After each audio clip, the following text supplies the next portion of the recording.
Fatehpur Bharatiya Janata party की तीसरी बार लोकसभा के प्रत्याशी केंद्रीय राज्य मंत्री साधना रंजन ज्योति जब प्रचार के लिए अपने वाहन पर बैठती हैं और प्रचार के लिए निकलती हैं तो उनके साथ तमाम कार्यकर्ता भी चलते हैं।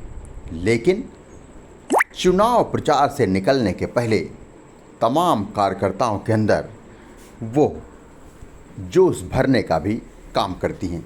जी हाँ, भाजपा की नीतियों का प्रचार प्रसार करने के लिए उनको समझाती हैं किस तरीके से गांव-गांव जाकर लोगों को भारत के प्रधानमंत्री नरेंद्र मोदी के द्वारा किए गए विकास कार्यों को बताना है, इसको समझाती हैं और इसके बाद स्वयं अपने वाहन में बैठती हैं और कार्यकर्ताओं का आह्वान करती हैं कि उनके साथ चलें। ये उनका हर रोज़ का काम है। हम आपको बता दें, फतेहपुर में 20 मई को यानी कि 5वें चरण में मतदान होना है और इसके लिए चुनावी प्रचार जोरों पर है। भारतीय जनता पार्टी के चुनावी कार्यालय में सुबह से ही भीड़ लगना शुरू हो जाती है। ये देखिए, ये भाजपा के चुनावी कार्यालय का दृश्य है जहां पर सुबह से ही कार्यकर्ता एकत्रित होना शुरू हो जाते हैं और इसके बाद फिर भाजपा की प्रत्याशी साधना रंजन ज्योति का आगमन होता है। एक एक कार्यकर्ता से मिलती हैं, किसी की कोई समस्या है तो उसको सुनती हैं और इसके बाद फिर ये देखिए, तमाम कार्यकर्ताओं से घिरी हुई केंद्रीय राज्य मंत्री फतेहपुर की भारतीय जनता पार्टी की तीसरी बार की लोकसभा प्रत्याशी तमाम कार्यकर्ताओं से घिरी हैं, सबकी बातों को सुन रही हैं और सुनने के बाद प्रचार के लिए निकलती हैं। उनके अंदर जोश भरती हैं। भारत के प्रधानमंत्री नरेंद्र मोदी, उत्तर प्रदेश के मुख्यमंत्री योगी आदित्यनाथ सहित तमाम विकास कार्यों को भी गिनाती हैं और खुद उन्होंने जो फतेहपुर में विकास कराया है उनको भी एक एक कार्य को बताती हैं कि जनता के बीच में जा कर के इन बातों को बताना है। तूफानी दौरा वो स्वयं करती हैं और उनके साथ एक एक कार्यकर्ता भी अलग अलग टीमें बनाकर निकलते हैं। हालांकि सुबह जल्दी उठती हैं और देर रात में प्रचार करने के बाद वापस आती हैं। वहीं फतेहपुर में भारत के प्रधानमंत्री नरेंद्र मोदी का भी कार्यक्रम फाइनल हो गया है। 17 मई को फतेहपुर के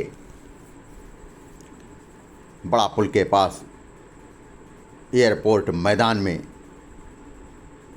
नरेंद्र मोदी का आगमन होगा, जिसके लिए भी तैयारियों को अंतिम रूप दिया जा रहा है।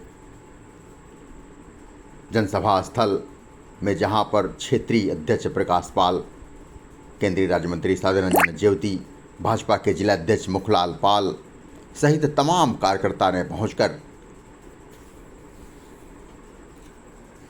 जनसभा स्थल का पूजन किया है, तो वहीं तैयारियों को भी अंतिम रूप दिया जा रहा है।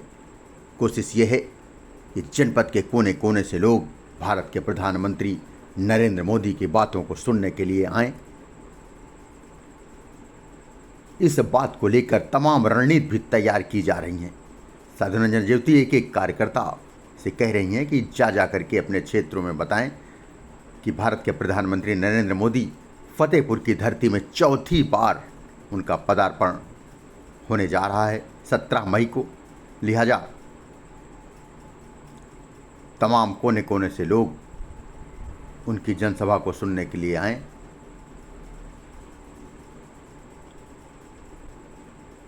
और आएंगे भी क्यों नहीं, क्योंकि भारत के प्रधानमंत्री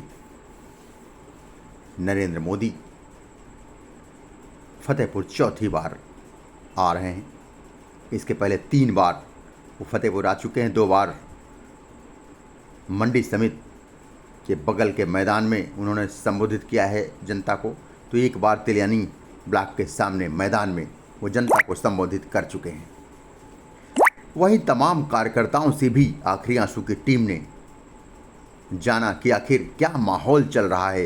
कार्यकर्ता जब गांव में जाते हैं, भाजपा के लिए माहौल बनाते हैं, तो तमाम लोग क्या कह रहे हैं, किन बातों को लेकर के वो चर्चा करते हैं, इस बाबत तमाम भाजपा के कार्यकर्ता पदाधिकारियों ने भी आखिरी आंसू में अपनी बात बताई कि भाई क्षेत्र में उनको तमाम लोग मिलते हैं और इन मुद्दों को उठाते हैं और उससे वो लोग सहमत हैं।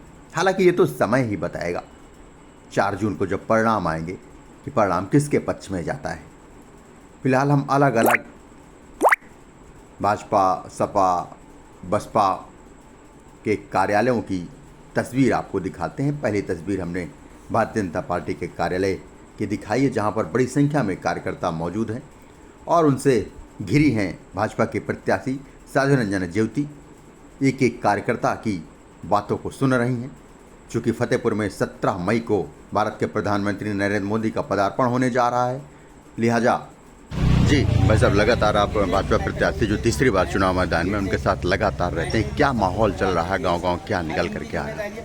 माहौल बहुत अच्छा है, क्योंकि हमारी केंद्रीय मंत्री साध्वी निरंजन ज्योति जी ने सर्वांगीण विकास जनपद का कराया है। किसी को लड़ाने का काम नहीं किया, किसी की ज़मीन नहीं हथियाई और न गुंडैती की है और न गुंडा करने वालों को कभी बर्दाश्त किया है। उन्होंने गुंडा माफियाओं को कभी संरक्षण नहीं किया।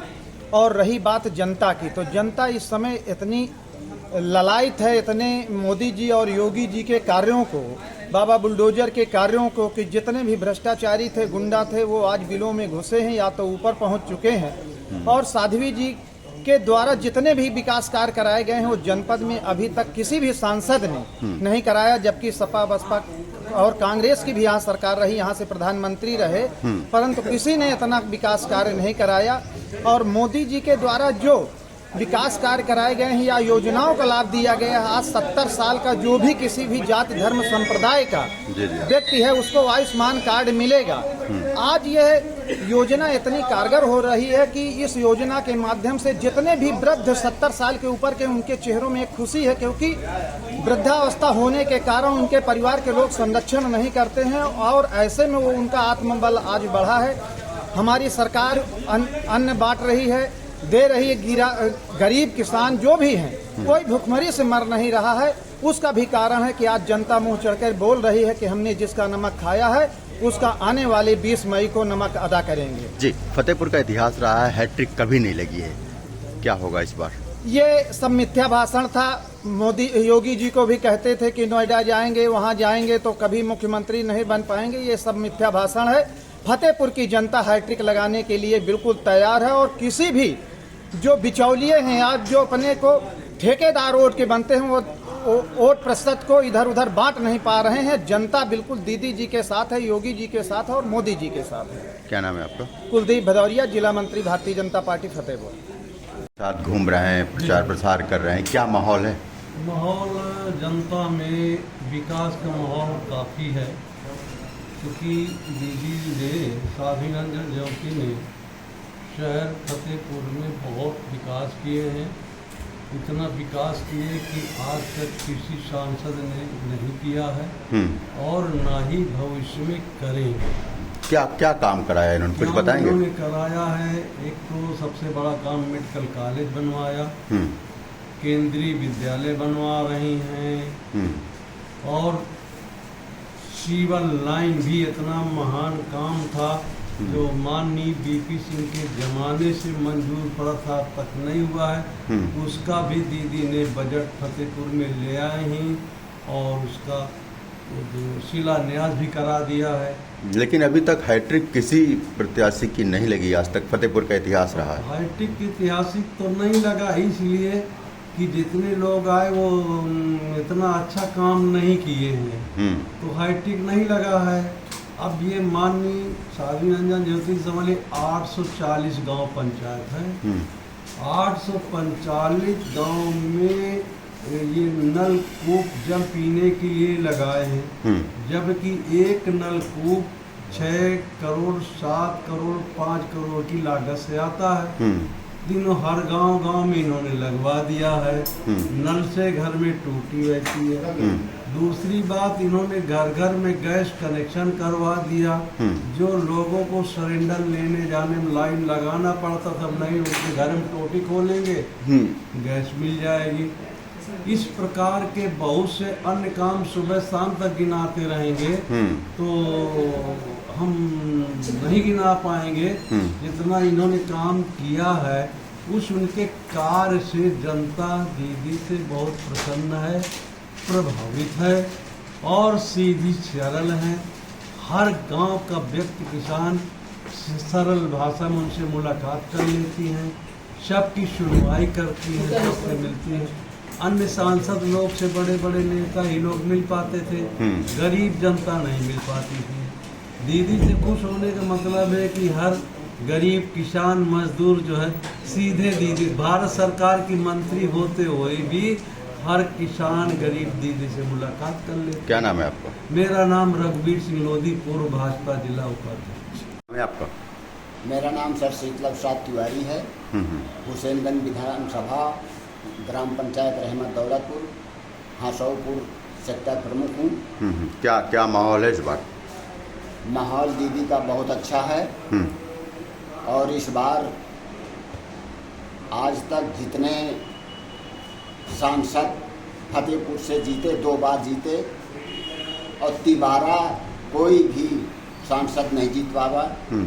हरिकिशन शास्त्री 2 बार जीते, तिबारा में डीपी सिंह ने हराया, डीपी सिंह 2 बार चुनाव जीते, वो भी बाहर हो गए। तिबारा जो है अशोक पटेल 2 बार जीते, तिबारा हार गए।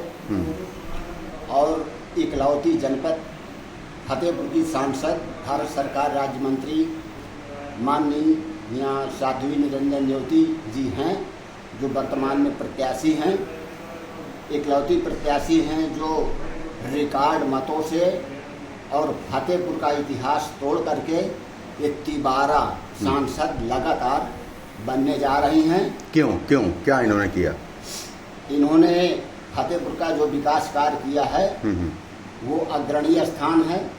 बीपी सिंह रहे तो उन्होंने एक हथकरघा उद्योग का केवल शिलान्यास किया, इसके बाद जो उन्होंने कोई कार्य नहीं किया। और ये फतेहपुर की धरती ऐसी है कि जिस सपूत को पैदा करती है वो देश के केंद्र में पहुंचती हैं और ये बड़ा ही सौभाग्य का विषय है। जी दीदी, भारत के प्रधानमंत्री नरेंद्र मोदी जी का कार्यक्रम फाइनल हुआ फतेहपुर के लिए, क्या है बताएं थोड़ा। देश के सबसे प्रधानमंत्री जिनके नेतृत्व में देश ने विकास किए हैं, देश का मान सम्मान बढ़ा, ऐसे हम सबके गार्जियन ध्यान है आपका एयरपोर्ट जी। और मैं जनता से, कार्यकर्ताओं से, आम नागरिकों से निवेदन करती हूँ कि उसमें आए और अधिक से अधिक अपनी सहभागिता दें। सौभाग्य फतेहपुर का जी, ये प्रधानमंत्री जी 4थी बार फतेहपुर आ रहे हैं। जी। शायद इतना भी कभी कोई प्रधानमंत्री जिले में नहीं आया हो। इसमें दीदी आपका बहुत बड़ा रोल है। 14 में आए, 17 में आए जी, 22 में आए और फिर 24 में माननीय प्रधानमंत्री जी आ रहे हैं। इसके लिए मैं प्रधानमंत्री जी बहुत आभारी हूँ कि मेरे जिले को माननीय प्रधानमंत्री जी ने समय दिया। इसके लिए मैं शब्द नहीं है जिन शब्दों से माननीय प्रधानमंत्री जी का आभार व्यक्त कर सकूँ। थैंक यू दीदी।